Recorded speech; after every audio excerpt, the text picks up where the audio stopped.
let's do it now.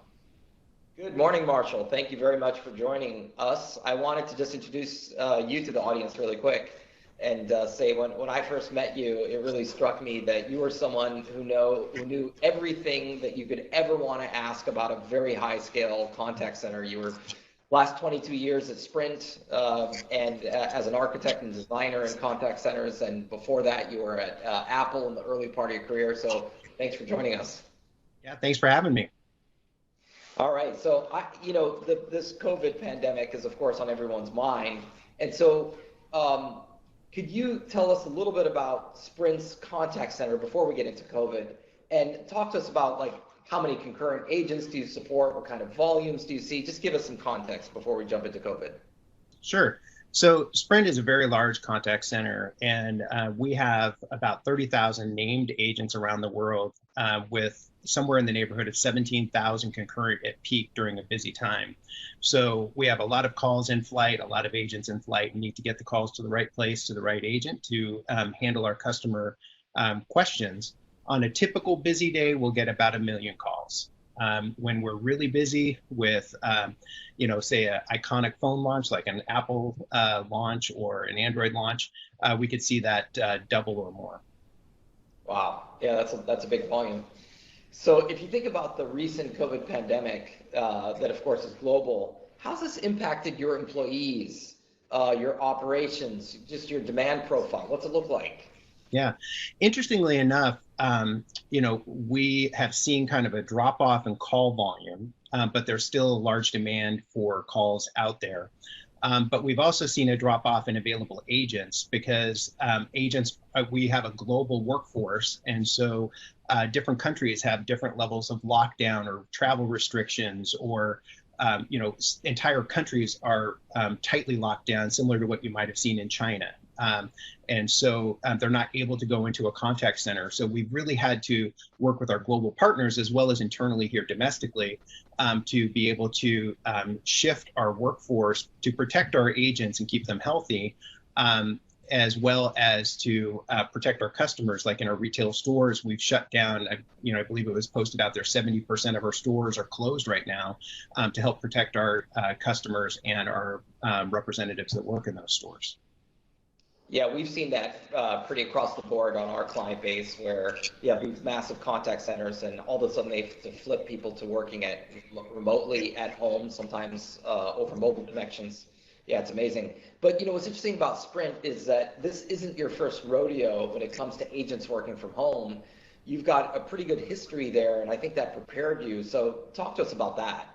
Sure. Yeah, we've been having work at home agents for 15 years or so out there. And initially it was to meet global, or not global issues like what we're seeing right now, but more isolated geographic problems. So a snowstorm or a hurricane or something along those lines that took out the ability for agents to go into a contact center to work, but they still serviced a critical business need.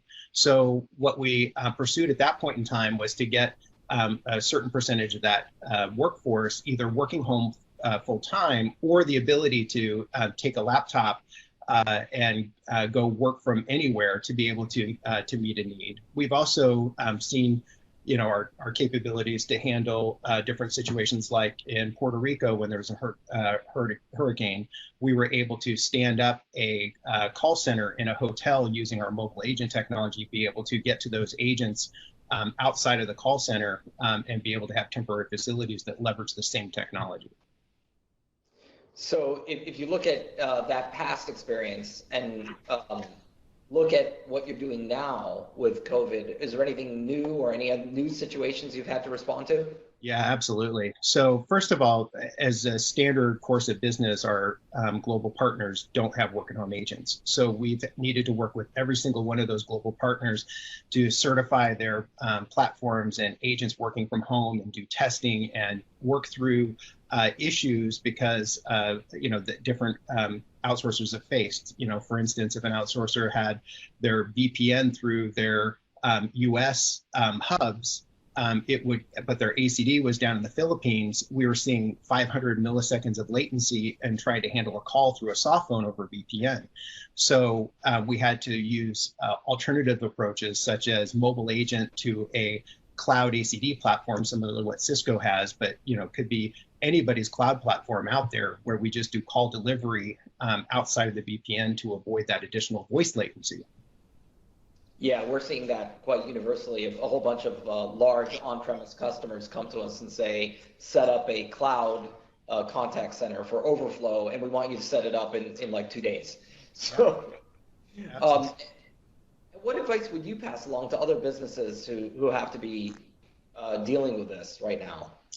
Yeah, well, I think, what we're facing is our standard work at home setup, which is typically a physical device that creates a VPN tunnel back, and this Cisco phone, a thin client device for access to Citrix. All of that is great if you have access to the infrastructure to support scaling quickly, but hardware devices are much harder to scale than a software solution like AnyConnect VPN type of solution.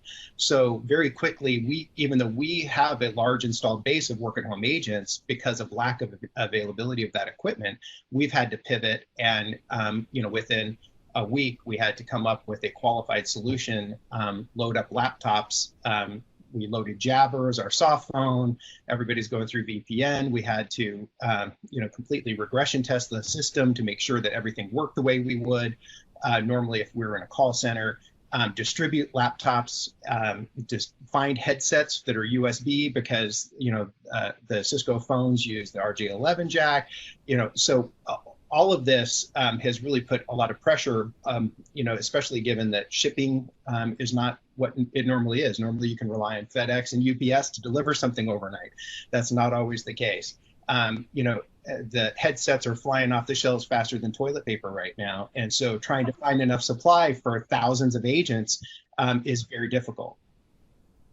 Yeah, no, interesting times, and you guys have been able to respond very fast. You guys have been a long time Cisco customer, and certainly have given us all sorts of very valuable feedback on what's needed and how to scale. So I really appreciate you sharing your story on remote agents and what you've done about it and what your experience is from working from home.